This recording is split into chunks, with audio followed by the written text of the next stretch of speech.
Here I am on board the Superiority, part of the James Fisher Everard fleet, to discover the physical realities of the vessels that we track within our user interface, as well as the people behind the scenes that make it happen.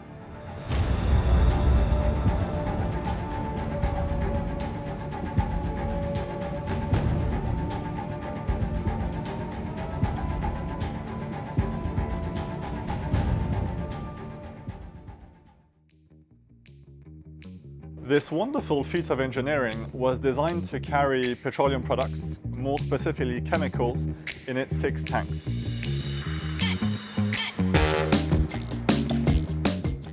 What are the shifts like? Is it sort of 8-hour days or?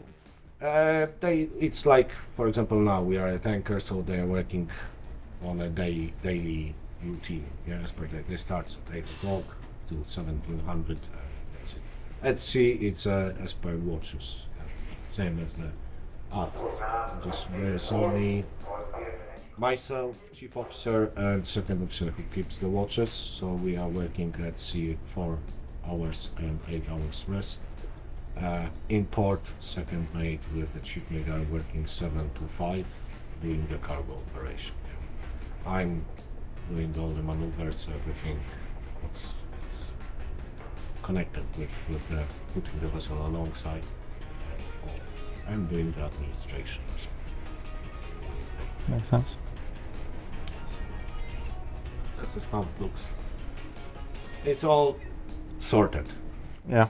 Yeah. I mean, no, it's definitely organized, organized operation. But I mean, I find it extremely cool. You know, our company has a product which basically shows you all the tankers in the world and what they're loading and where they're going. And so I see the map of the world on that screen and the little chevrons. But seeing now the physical reality of it and the people also behind the scenes that make it all happen is a pretty fascinating insight into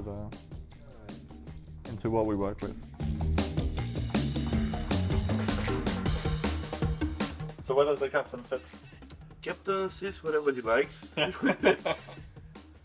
But of course, the best way to do maneuvers is not sitting on the chair, sitting exactly where you are. So you have a perfect plan around. I've got the perfect middle. Exactly. So you have a correct situation. And I can see what's going on both sides of the vessel as well. But again, due to maneuvers approaching the bird, you will go on the sides where he has repeaters.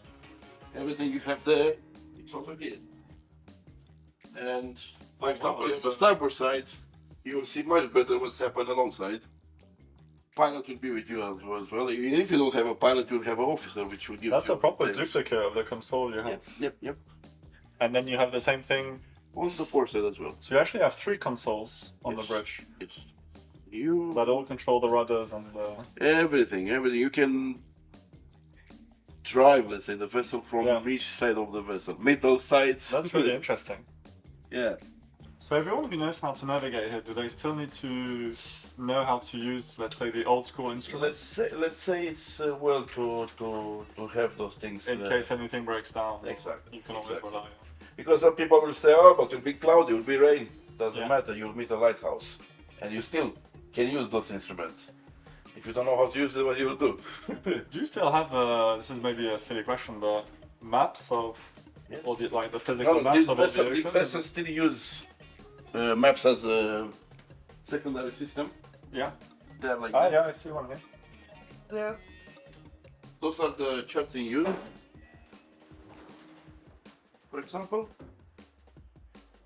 And on the next drawers, you have folios related to the area around. And this is still the physical log of This is still recording. Physical log. Every watch that's riding here, recording here, everything is what is important for operation.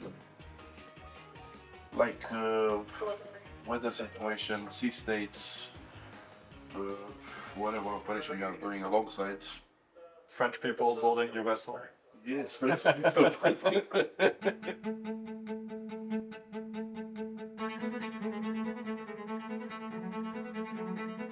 days of downtime. Yeah, as you can see with the boys outside, they're carrying, let's say, maintenance. But until this morning, I couldn't have him outside because I do the gas-free operation, Yeah. which release some noxes around the vessel, and everybody has to stay inside. Have the vessel put on the recirculation mode accommodation. Yeah. Have all doors closed. Everything was sealed, let's say, Yeah. because we build up pressure inside. So no air from outside can get in unless it's higher pressure than inside. For this reason, we use these procedures. All the ventilating systems are closed once I'm doing this operation. They are also closed. Actually, they are not very often open, because we are operate most of the time. So, except Netherlands, where they are using the vapor lines, they are quite safe, let's say. Because I was going to ask, out of a month, out of 30 days, how often do you have days like this? Which one? Operation or anchor? Anchor, just... Now it's, let's say, an unlucky situation. Vessel doesn't stay that much. You know, vessel stays, he spends money, he's not winning, he's not earning anything. That's true, that's true. So, yeah, for us it's good as well, because we are not getting bored. Yeah. Having activities better than sit in one place and wait. Okay, what's going to happen? What's going to happen? Fair enough, so yeah, but you want it to be utilized of course. as much we as like possible. to be used. That's why we are here.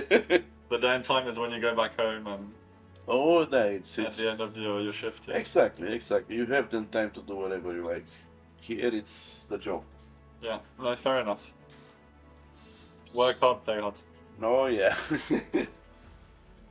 You know, you can't say it's the most loved job, but now looking on the perspective, you have free time after that. Okay, makes sense. It's good. I mean, it's definitely a job that has an interesting balance of time. That's everyone else follows especially when you're a staying Monday here. to Friday, and for us, it's not such a day. For us, it's a normal day every day.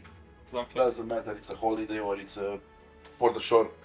For example, bank holidays, whatever they have to be operational every day, but for us that doesn't matter. It's a Christmas, it's a Easter, it's a New Year. We are running all the time. So when we are at home, okay, that's a different situation. But until then, we are engaged here. For you personally, do you also have the 2 months on, 2 months off? Looks like it's proven the most efficient way to do the work is this way. If you stay longer, you'll get tired. In this system, it's a coastal navigation, where you have like on open sea where you just go and you have let's say 1 or 2 operations at once. Here you have 3-4 operations in a week. So the level of stress is different than the other vessels. So.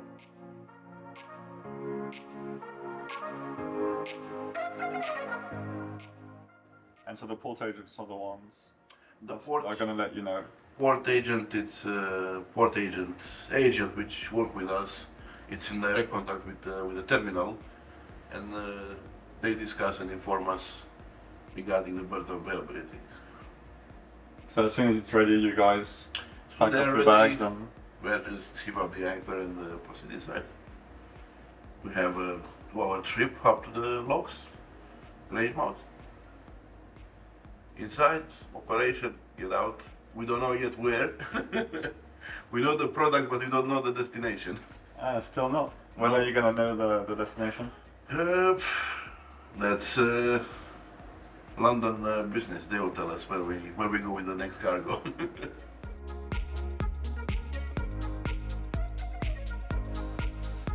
And I'll say safety is the #1 priority in a lot of areas of the shipping industry, but I think even more within oil and gas. Definitely, yeah. Where there's obviously the added element of danger with the cargo Definitely, that you're transporting. So, I'll give you an example. So I was in my cabin, finished work at about 8 o'clock at night, and the captain knocked on my door and said, "Look, Seb, don't go outside the ship. We are doing ventilation." So my first trip was on an oil tanker. This is a chemical/oil. So with it being chemicals, a couple of things are a little bit different. So when you're doing the ventilation, you're getting all the leftover chemicals out of the tanks. Obviously, let's say the wind's pushing this way, and I'm stood out the back getting some fresh air. Then, inhaling that's coming quite bad. So all the doors are shut, and so that's the thing you've got to be careful of. Let's say I was to do a bit of work on deck just for experience. I know I'm an engine cadet, but a bit of deck work, there's nothing wrong in that, just to kind of see what the decks get up to. Yeah, understand all the areas of the business for it. And you've got to wear a chemical suit because if there was some chemicals splash up on you, though, these chemicals will be through your skin in 40 seconds. So I feel like the safety is a big thing on ship. I mean, I say once a month we do drills. So that's fire. We go through all the fire drills. We go through all the lifeboat and the rescue boat and the lifeboat. How to operate them. We do man overboard drills. We do firefighting drills, and also let's say there's fire. We will also, go into the galley and pretend and practice. Because I was dressed up last time in like this old firefighting gear. I had my helmet on and all that, and it was quite surreal moment to be in all this gear. Yeah, but the muscle memory is important, and I think that's why you guys do it, because the day there is that alarm or that fire, then you just spring into action, and you've got that sort of going right away.